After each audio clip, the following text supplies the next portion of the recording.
একটা ছেলে যখন একটা মেয়েকে প্রায়োরিটি দিচ্ছে না, ইগনোর করছে, তার ভ্যালু দিচ্ছে না, তো সেই মেয়েটা সেই ছেলেটার প্রতি কেন এত ইন্টারেস্টেড বা এত তাকে কেন প্রায়োরিটি দেয়?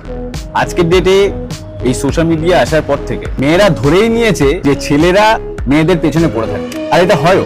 সেই জন্য যখনই দেখে যে এর ব্যতিক্রম হচ্ছে, কোনো ছেলে কোনো মেয়েকে পাত্তা দিচ্ছে না বা ইগনোর করছে, তখন তার মনের মধ্যে সাডেনলি একটা স্ট্রাইক করে, এটা কি হলো?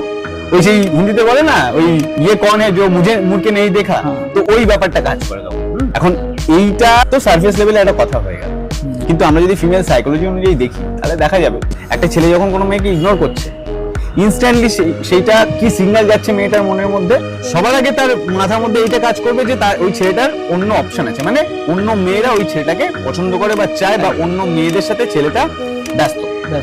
এবার এইটা যখন হয়, তখন এইটা মেয়েদের জন্য একটা biggest turn on according to female psychology. কিন্তু এটাকে বলে প্রি সিলেকশন।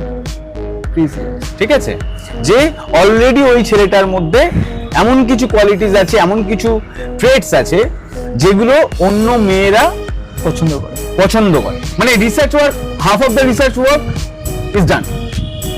ঠিক আছে, যে অন্য মেয়েরা ছেলেটাকে পছন্দ করছে, মানে হাফ কাজ হয়ে গেছে। মানে ছেলেটার মধ্যে সত্যি সত্যি এমন কিছু কোয়ালিটি যেটা কিনা আমিও ভরসা করতে পারি, অন্য মেয়েরা ভরসা করছে মানে আমিও ভরসা করতে পারি। এইভাবেই ফিমেল সাইকোলজি কাজ হয়। এটা আবার ছেলেদের ক্ষেত্রে কিন্তু আবার উল্টো।